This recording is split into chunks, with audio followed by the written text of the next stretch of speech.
오늘은 혼인잔치라는 제목으로 말씀을 나누고자 합니다. 오늘 말씀을 좀 볼 텐데요. 11절 말씀을 보세요. 자, 예수님께서 행하신 첫 번째 표적을 설명하고 있습니다. 지난주 설교 기억해요? 첫 번째라는 것은 성경적으로 의미가 있다 없다, 굉장히 깊다는 것을 우리가 지난 시간에 확인했습니다. 그러면 예수님께서 이 땅에 오셔서 첫 번째로 행하신 표적, 의미가 있을까요 없을까요? 굉장히 큰 의미가 있죠. 예수님께서는 정말 많은 표적을 행하셨어요. 물 위를 걸으시는 표적도 행하셨고요, 물고기 2마리와 보리떡 5개로 5,000명을 먹이시는 무슨 기적? 오병이어의 기적을 행하셨어요. 그리고 심지어 죽은 나사로를 살리시는 표적도 보여주셨습니다. 정말 많은 표적을 행하셨는데, 그런데 하필이면 왜 물로 포도주를 만드시는 표적을 첫 번째 표적으로 삼으셨을까요?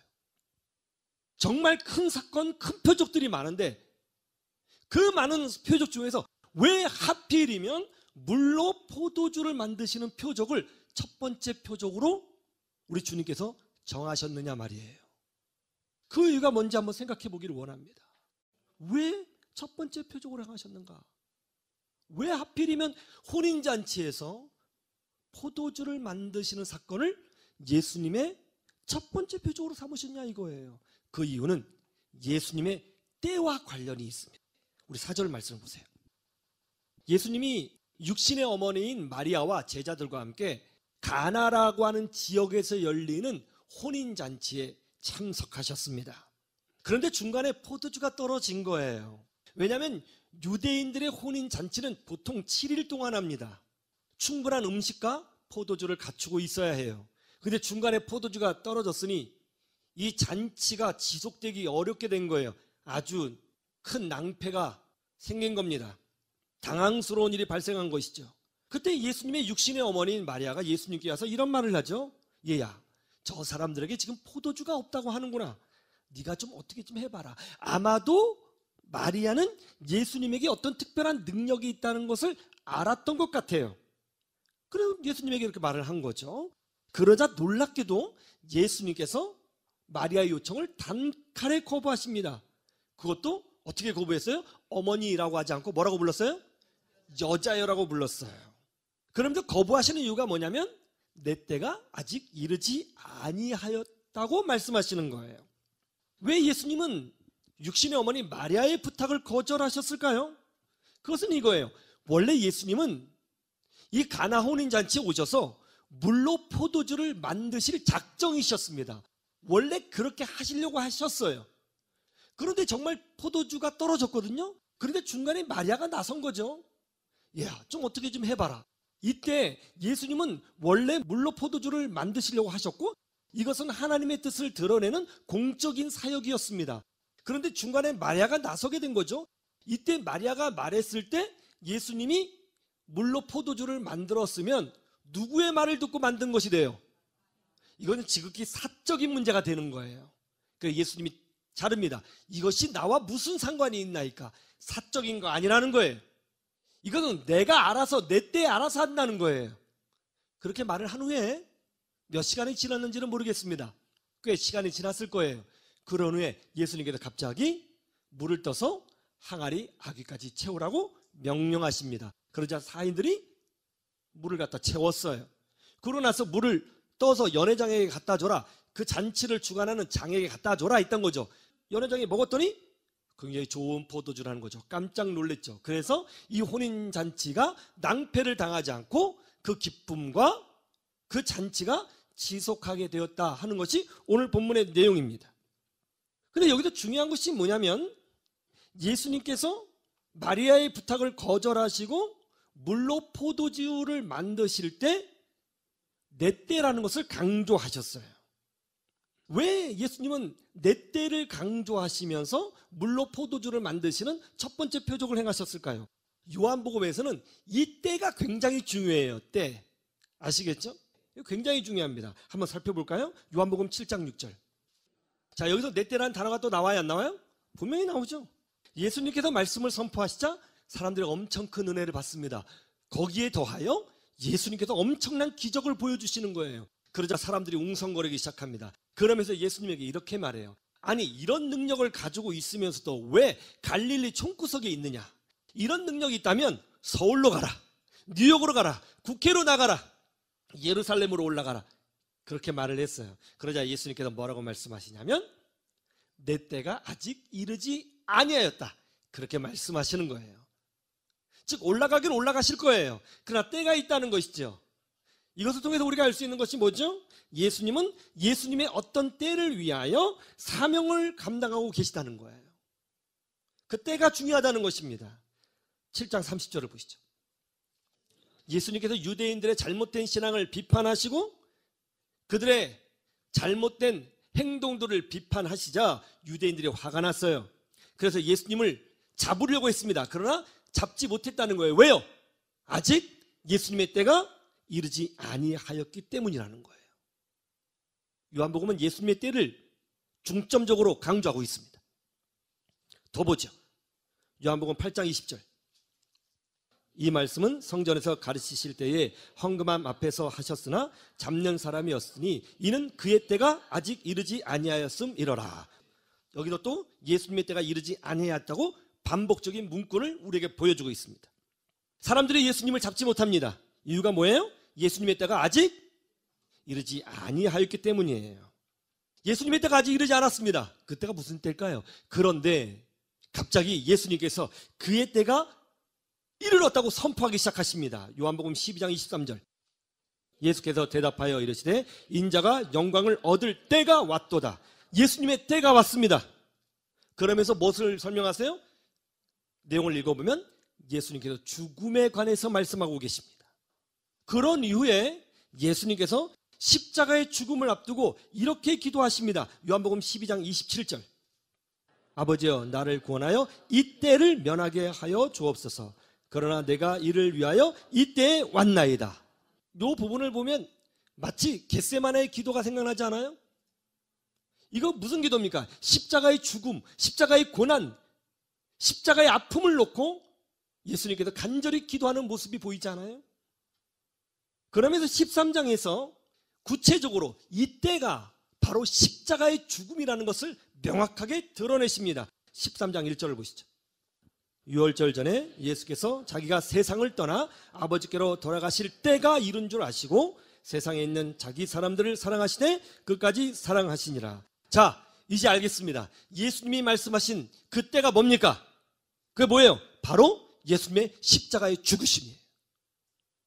예수님은 죽으시기 위해서 이 땅에 오셨습니다. 예수님의 사역의 핵심은 십자가의 죽음입니다. 자, 이제 예수님께서 십자가의 죽음을 앞두시고 여기 이 땅에 남아있는 제자들을 향하여 유언적 기도를 하십니다. 그때 예수님께서 이렇게 기도하세요. 요한복음 17장 1절. 예수께서 이 말씀을 하시고 눈을 들어 하늘으로 이르시되 아버지여 때가 이르렀사오니 아들을 영화롭게 하사 아들로 아버지를 영화롭게 하게 하옵소서. 예수님께서 때가 이르셨다고 하는 거예요. 이 때가 뭐라고요? 예수님의 십자가의 죽음이에요. 설교를 기억하셔야 됩니다. 예수님께서 이 땅에서 행하신 첫 번째 표적이 뭐예요? 가나 혼인잔치에서 물로 무엇을 만들었어요? 포도주를 만들었어요. 왜 이 표적을 첫 번째 표적으로 정하셨을까요? 왜 이 표적을 첫 번째 표적으로 정하셨을까요? 근데 이 표적을 행하신 이유는 예수님의 때를 위해서 이 표적을 행하셨다고 말씀하셨어요. 근데 그러면 이 때는 무슨 때라고요? 십자가의 죽으심이에요. 그러니까 생각해 보세요. 예수님께서는 가장 즐거운 가나 혼인잔치에서 결혼식장에서 예수님의 장례식을 말씀하고 있는 거예요. 너무 놀랍지 않아요? 가장 즐거운 시간에 예수님의 장례식을 말씀하고 있어요. 기적도 놀라워요. 물이 뭐가 됐어요? 예수님의 피를 상징하는 게 뭐예요? 포도주예요. 가장 즐거운 시간에, 가장 기쁜 시간에 예수님은 예수님의 죽음을 말씀하고 있는 거예요. 그래서 예수님의 죽음을 보여주기 위해서 내 때라고 말씀하고 있는 거예요. 왜? 예수님은 가장 즐거워할 혼인잔치에 다들 기뻐서 막 춤추는 그 시간에 예수님의 죽음에 대해서 말씀하고 있는 것일까요? 그 이유가 뭡니까? 그 이유는 하나입니다. 분명한 메시지를 담고 있는 거예요. 그게 뭐예요? 그건 이거죠. 내가 십자가에서 너희들의 죄를 해결하고 죽어야 너희들에게 영생의 기쁨이 임한다. 내가 죽어야 너희들에게 생명의 기쁨이 임한다. 내가 죽어야 너희들에게 천국 백성의 기쁨이 임한다. 나는 너희들에게 혼인잔치와 같은 영적인 기쁨을 주기 위하여 십자가에서 죽을 것이다. 내가 이것을 위하여 왔느니라. 그것을 설명하고 있는 것입니다. 예수님께서 왜 십자가에서 죽으셨어요? 그가 채찍에 맞음으로 우리는 나음을 입는 거예요. 주님이 고난을 받아야 우리가 치료를 받아요. 주님이 죽으셔야 우리가 살아요. 예수님이 우리의 죄의 문제를 해결하셔야 우리가 용서받아요. 예수님이 죽으셔야 우리에게 혼인잔치가 임해요. 우리가 찬송이 나타나는 거예요. 그게 바로 복음이거든요. 십자가를 알면 기쁨이 넘칠 수밖에 없어요. 기쁨이 넘치는 거예요. 우리 죽었다 살아난 거예요, 여러분. 여러분 종교생활하고 있는 거 아니에요. 교양 배우고 있는 거 아닙니다.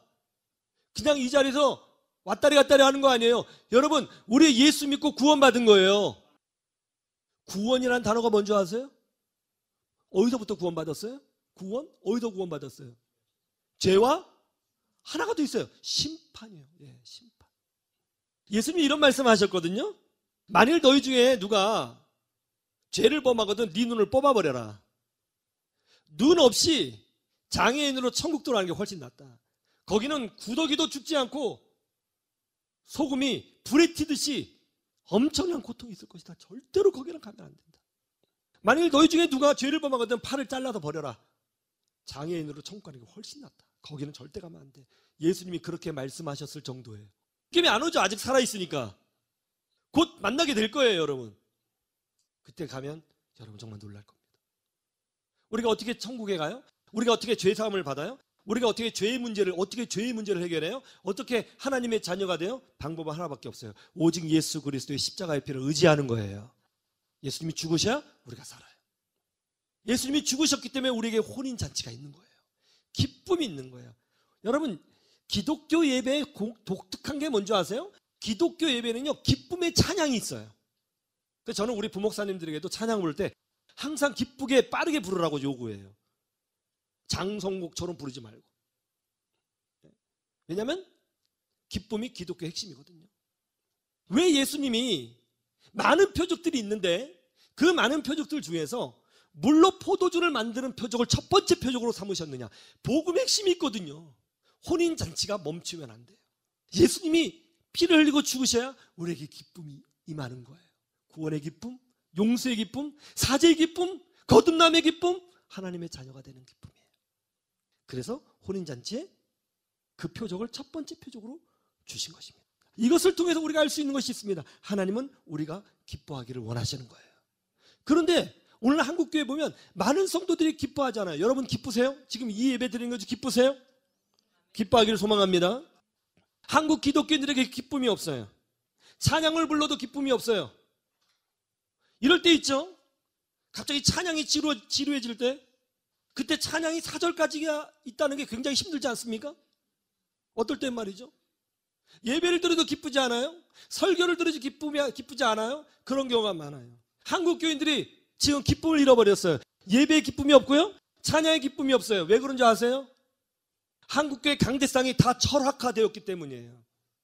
강대상에서 예수 그리스도의 십자가를 선포하고 용서를 선포하고 복음을 선포해야 되는데 다 철학자를 얘기하고 있어요. 도덕과 윤리를 얘기하고 있어요. 교양을 얘기하고 있어요. 신학자를 얘기하고 있어요. 여러분, 교양과 윤리를 위해서 예수님이 십자가에 죽으신 거 아니에요. 철학자의 철학을, 그 논증을 담보하기 위해서 예수님이 죽으신 거 아니에요. 강대상은 오직 예수 그리스도의 은혜와 십자가만 선포해야 되는 줄로 믿습니다. 복음이 선포되고 있잖아요. 그래서요, 교회에 다니고 있는 아이들이 복음을 몰라요. 여러분도 모르겠습니다. 여러분 아는지는 모르겠어요. 제가 하나하나 한 명 한 명 검사해보지는 않았겠지만 복음을 모르고 예배 드리는 거예요. 그래서 교회에서 딴 생각하는 거예요. 이거 그냥 라이온즈 클럽이나 어떤 종교 클럽이라고 생각하는 거예요. 복음을 몰라요. 복음을. 예수님을 모른다고요. 십자가의 가치를 모른다고요. 우리가 어떤 상황에서, 얼마나 절박한 상황에서 구원받았는지, 우리가 얼마나 비참한 상황이었으면 예수님이 죽으셔야 했는가, 이걸 모른다니까요. 우리가 얼마나 비참한지도 몰라요. 우리는 무지해서. 이게 영적 무지예요. 그래서 기쁨이 없는 거예요. 내가 받은 가치를 모르니까 기쁨이 없는 거예요. 복음의 가치를 몰라서 기쁨이 없는 거예요. 여러분, 기뻐하면 우리 안에 성령의 기쁨이 있으면 질병도 이겨내요. 기쁨이 있으면 어떤 힘든 일도 이겨낼 수 있어요. 절망도 이겨낼 수 있어요. 근데 어떻게 기뻐하냐고요. 우리가 기뻐할 수 있는 방법은 돈을 많이 벌어서가 아니라 정말 믿음의 사람, 영적으로 살아있는 사람들이 기뻐할 수 있는 방법은 하나예요. 예수님으로 기뻐하는 거예요. 구원으로 기뻐하는 거예요. 성령으로 기뻐해야 되는 거예요. 그런 게 있을 때 헛된 소리 이기고 신앙생활 제대로 하고 하나님과 동행하는 삶을 살아가게 되는 줄로 믿습니다. 예수님이 왜 첫 번째 표적을 물로 포도주 만드신 혼인잔치에서 그것을 행하셨는가? 우리에게 기쁨을 주시기 위해서 그렇게 하신 거예요. 예수님은 죽으셔도 우리에게 기쁨을 주기를 원하시는 거예요. 그러면 우리는 예수 안에서 기뻐해야 될 줄로 믿습니다. 첫 번째, 그럼에도 기뻐하라. 제가 말씀드렸죠? 예수님께서 십자가에서 죽으신 이유는 뭐예요? 따라해 보세요. 나의 죄를 청산하기 위해서. 여러분의 죄를 청산하기 위해서요. 하나님은 거룩하신 분이세요. 하나님은 다 용서할 수 있지만 죄는 용서하지 않으십니다. 반드시 죄값을 물어요. 다윗에게도 죄값을 물었잖아요. 하나님은 죄의 문제만큼은 덮어주지 않습니다. 절대로 덮어주지 않아요. 철저하십니다.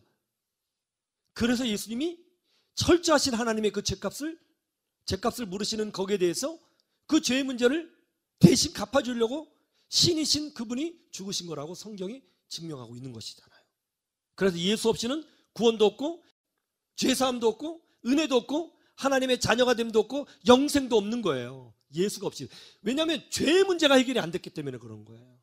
여러분, 사이비 교주들이 죄의 문제를 해결해 준다고 한 적 있나요? 어떻게 해결하나요? 사이비 교주들은 어떻게 죄의 문제를 해결하나요? 난 못 들었습니다. 죄의 문제가 해결함이 없이 어떻게 거룩하신 하나님께 나아갈 수 있어요? 예수 외에는 없습니다. 오직 예수 외에는 없어요. 군대에서 이런 일이 있었어요. 훈육관이 화장실에서 담배 피지 말라고 그랬거든요. 근데 이렇게 훈육관이 돌아다니다가 담배 꽁초를 변기에서 발견했어요. 물을 내렸는데 안 내려갔나 봐요. 그래서 이제 훈육관님이 열 받으셨습니다. 토요일이었는데 오전이었는데 다 집합, 연병장에 집합했어요. 그러면서 그러는 거죠. 야, 누가 화장에 담배 폈어? 나와. 지금 나오면 용서해 줄게. 지금 나오면 용서해 줄게. 나와. 나왔겠어요? 안 나왔겠어요? 나가야 될 거 아니에요? 지금 나오면 용서해 준다잖아요. 안 나가더라고요. 저는 아니잖아요. 그죠? 저는 기독교인이니까. 일단 그냥 속으로 빨리 나가라. 용서해 줄 것 같다. 나가라. 안 나가더라고요. 점점점 게이지가 올라가는 거죠. 지금 나오면 용서해 준다고. 나와. 안 나와. 내가 분명히 마지막으로 얘기한다. 지금 나오면 용서한다고. 나와. 안 나와요. 여러분 같으면 나가시겠어요? 안 나가시겠어요? 그러면 안 돼요, 여러분. 인생 그렇게 살면 안 됩니다. 그래서 결국 안 나와가지고 그 훈육관이 화가 나가지고 이제 얼차례를 주는 거예요. 얼차례를 주는데 12시에 식사 시간이니까 그때까지 주겠다는 거죠. 그리고 코스를 얘기해 주더라고요. 처음에 쪼그려 앉아뛰기 하고 목봉체도 하고 그 다음에 선착순 하고 뭐 시키겠다고 얘기하더라고요. 요 순서대로 갈 테니까 그 중간에도 힘들어서 양심에 동기들이 힘든 거 보고 양심에 찔리면 나와라. 그럼 용서해 주겠다 하는 거예요. 용서해 주겠다. 그래서 1시간 동안 쪼그려 앉았다 가는데 그분이 완전히 눈이 돌아갔어요. 화가 나서. 근육이 파열될 것 같은 거예요. 계속 제발 나가라. 제발 나가라. 이런 생각이 들어요. 내가 나갈까? 주님처럼. 했다고. 용서해 주고. 근데 왠지 맞을 것 같더라고요. 너무 힘든 거예요. 그냥 목봉 제대로 하는데요. 야, 이거 하는데 미칠 것 같더라고요. 근데 그렇게 열심히 했는데 벌 받을 때는요, 시간이 안 가요. 시간이 안 가요. 이거 진짜 이러다가 진짜 큰일 나겠다. 막 그런 한계를 느꼈어요. 근데 갑자기 성령의 바람이 불었는지 그 훈육관이 그만! 내가 오늘 12시까지 돌리려고 그랬는데 여기까지 하자. 나 오늘 특별히 봐준다. 얼마나 그분이 훌륭해 보이시는지 애들이 막 이러면서 한쪽에는 막 욕하고 왜 안 나왔냐고 그러고 다행이라고 그러고 점심 때 막 부들부들 떨면서 이제 점심을 먹는데 아주 반찬이 뭐 똑같잖아요. 아주 개떡같이 나왔어요. 근데 그게 상관이 없어요. 너무 행복한 거예요. 여러분, 이 정도 용서받아도 행복해요. 근데 여러분이 받은 용서가 뭔지 알아요? 영원한 지옥에서 영원한 생명으로 바뀐 거예요. 우리는 심판받아 영원한 형벌을 받을 뻔했던 사람들이에요. 그런데 예수님이 십자가에서 우리 죄를 다 해결하셨어요. 우리에게 그래도 기쁨이 있는 거예요. 예수 믿는 자에게는 기쁨이 있는 거예요. 구원받은 기쁨, 용서받은 기쁨, 기도응답의 기쁨, 천국 백성의 기쁨, 영생의 기쁨, 하나님의 자녀의 기쁨, 할렐루야, 그것이 있는 거예요. 그래서 혼인잔치에서 예수님이 물로 포도주를 만드는 기적을 첫 번째 표적으로 삼으신 것입니다. 하나님, 우리가 항상 기뻐하기를 원하십니다. 기뻐하기를 주님의 이름으로 축원합니다.